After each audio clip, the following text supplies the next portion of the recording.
Welcome to the deep dive. Today, we're firing on all cylinders, taking a deep look at the 2025 British MotoGP Grand Prix at Silverstone. Yeah, specifically that pivotal build-up and, of course, the always electrifying sprint race. Exactly. If you're like us, you want to get smart fast, soak up the key info, and have those, satisfying aha moments. So let's get right into it. We've got a fantastic set of materials to dissect for you today. We do. First up, there's the YouTube transcript of the hashtag Tissot Sprint Buildup 2025 British GP. That gives us that real-time feel, the anticipation.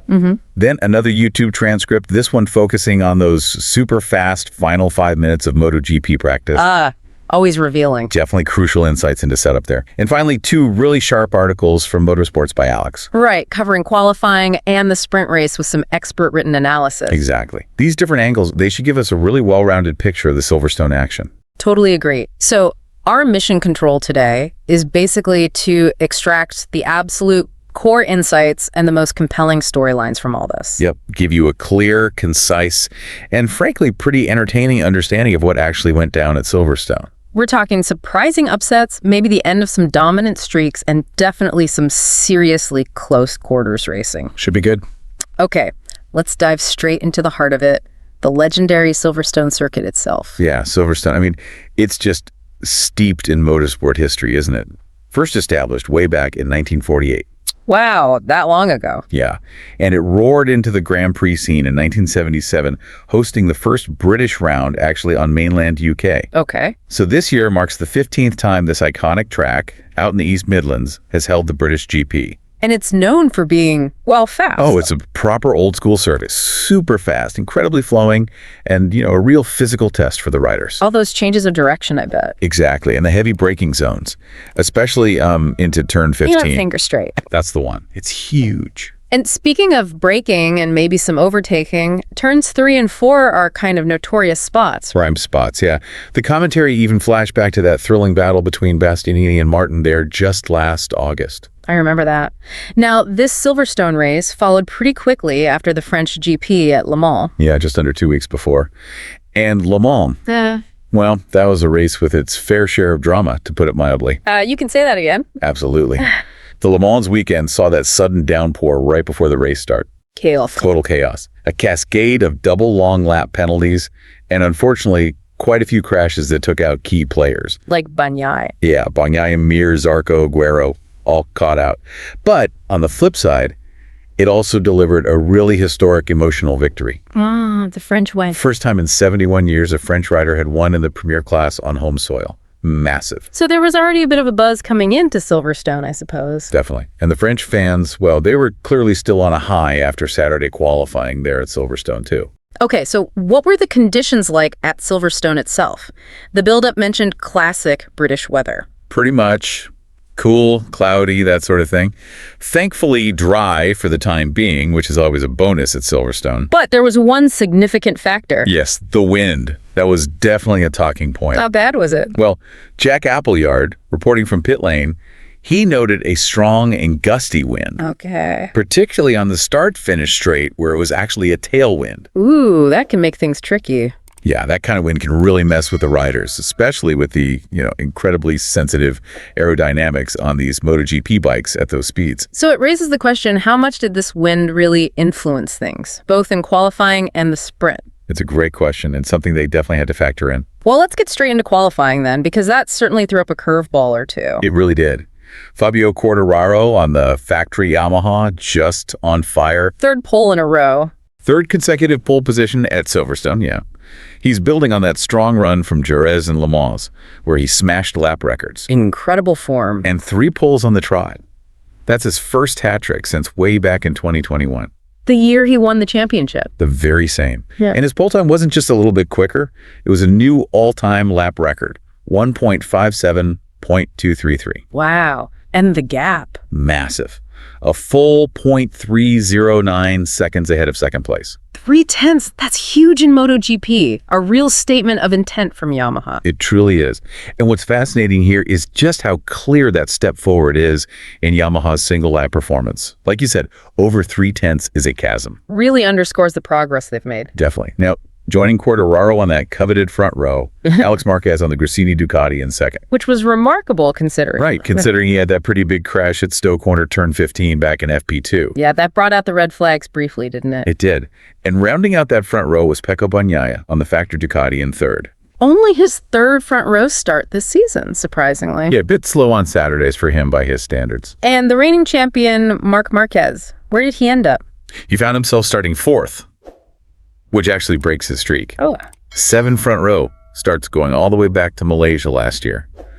So fourth is, well, unusual for him lately. But you can never count him out, especially in the sprints. His record was perfect up to this point, wasn't it? Absolutely dominant. 6 sprint races held in 2025 before this one, 6 wins.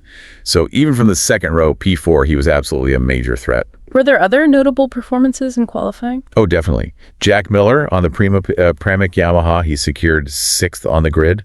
That's good for him. His best qualifying since the opening round in Qatar, actually. And Luca Marini on the factory Honda. Top Honda? Yep, top Honda qualifier in 8th. And he actually got, well, let's say a bit of help from his teammate Joan Mir. Ah, the strategic toe in Q1. Seems like it. And in a really noteworthy statistic, we saw 3 Yamahas make it directly into Q2. 3. First time since Valencia in 2021. That really highlights the tangible improvements Yamaha's made in their one-lap speed. It certainly does. Now, Q1 itself sounds like it had its usual dose of drama. Oh, it always does, doesn't it? Yeah. Mechanical gremlins, crashes. Always throws a spanner in the works. Who got caught out? Well, Maverick Vinales, riding for KTM Tech 3, he suffered a technical issue. And Samkiat Chantra on the LCR Honda unfortunately crashed out. Ouch! Luca Marini, as we mentioned, and Franco Morbidelli on the VR46 Ducati managed to fight their way through to Q2. And Mir just missed out, despite the toe. Yeah, narrowly missed out on that crucial promotion. Raul Fernandez on the Trackhouse Aprilia and Pedro Acosta on the Red Bull KTM, they initially set some quick times. I got bumped. Ultimately pushed out as the session heated up.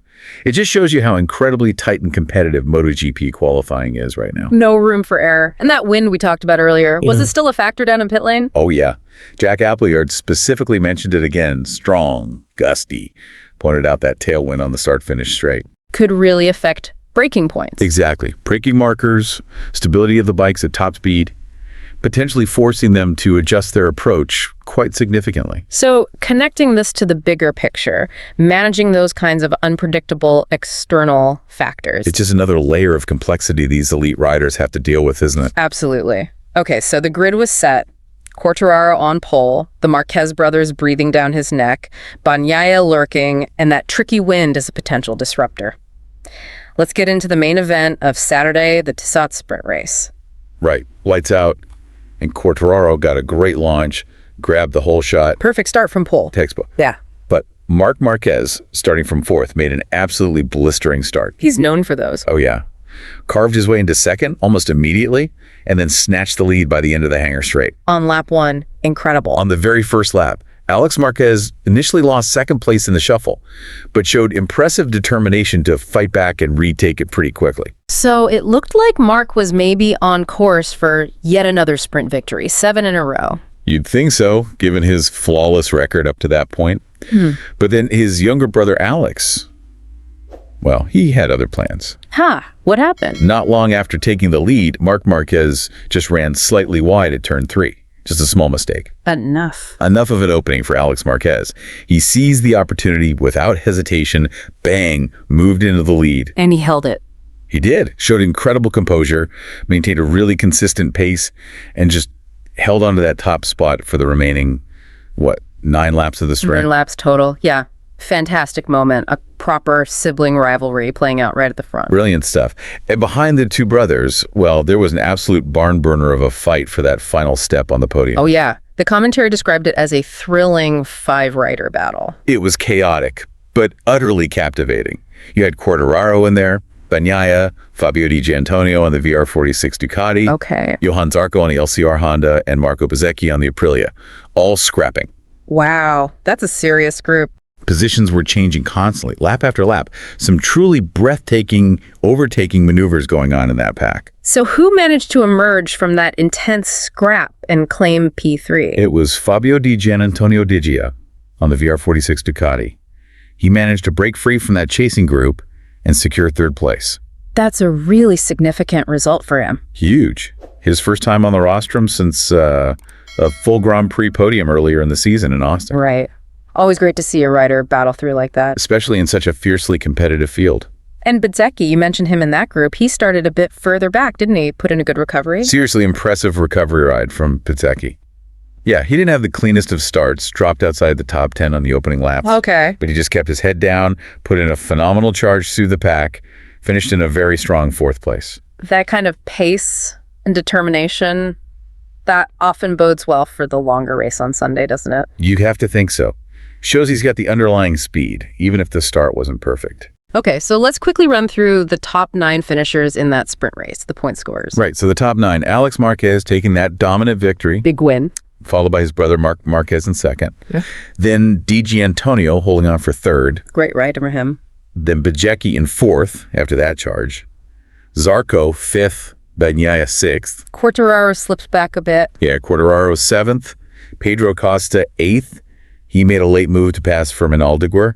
And rounding out the points in ninth was Jack Miller. A fantastic result for Alex Marquez then, winning by over 3 seconds. That must have been a massive confidence boost. Huge. Especially ending his brother's incredible streak of sprint victories. 6 in a row, now broken. And it was Alex's first sprint win since way back in 2023. So, yeah, a big day for him. It was a really commanding performance, no doubt about it. Now let's maybe dig a little deeper into some of the key storylines and insights we can pull from all this. That sounds good. Firstly, that Yamaha improved qualifying pace. It's undeniable, isn't it?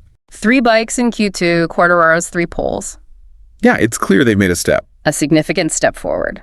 But, and it's a big but, the crucial question remains, can they consistently translate this impressive one-lap speed into strong results? Both Saturday and Sunday. Exactly. In the sprint and the main Grand Prix, Paolo Pavizio, the Yamaha boss, he sounded, cautiously optimistic. Acknowledging the progress, but emphasizing the need to convert that potential into actual tangible race results, which, makes sense. And this improvement, it likely points to, what? Engine. Aero. Probably a combination. Areas they've been focusing on heavily in development, as some of the post-race analysis highlighted. Okay. And the fact that Alex Marquez managed to beat his brother Marc in the sprint, it's pretty significant, right? Oh, massively significant. Ending that dominant run certainly sends a powerful message across the paddock. Yeah, it really highlighted those razor-thin margins at this level. Even a slight mistake, like Marc running wide, immediately punished. No room for error. And it not only gave Alex his first sprint win in a while, but it also underlined his own potential as a genuine frontrunner. Many within the paddock, including Marc himself apparently, were already considering Alex a serious contender for Sunday, even before the sprint win. So his confidence after that must have been sky high. You'd imagine so, despite that earlier crash in FP2. And interestingly, he mentioned feeling he still needed to fine-tune his understanding of the soft tire compared to the medium. Even after winning on it. Interesting. Yeah. Shows how much they analyze everything. Now, on the Ducati front, Bagnaia salvaged 6th, which is okay, points-wise. Decent points, yeah. But it did mark the end of their dominant streak in the sprints. And the commentary reminded us their aim for 23 successive Grand Prix victories was halted back at Le Mans. That's right. So it does seem like the other manufacturers are really closing the gap now. At least in these shorter sprint formats, maybe. Perhaps. But the competition across the grid is just incredibly tight. Everyone's pushing hard, finding improvements. It's a testament to the level of MotoGP right now. Absolutely. Now, there was also a brief mention of Jorge Martin, still out injured. Yeah, continued absence due to injury. And there's all that ongoing speculation surrounding his future with Aprilia. Right, sounds like some behind-the-scenes drama bubbling there. Seems like it. His social media activity apparently hinted that his side of the story might be coming out soon. So watch this space. These rider market dynamics, always a fascinating backdrop, aren't they? Oh, definitely. Martin's absence is certainly felt on track, and the rumors about his potential move will definitely continue to be a major talking point. And interestingly, we had a visitor from the F1 world, Gunther Steiner. Yeah, the former Haas F1 boss. He made an appearance and had some really positive things to say about MotoGP. Comparing it to F1. Yeah, calling it motorsport at the highest level, right up there with F1. He specifically noted Yamaha's improved competitiveness, and I think his words were Marc Marquez's magic. Huh. It's always insightful getting that outside perspective. It truly is.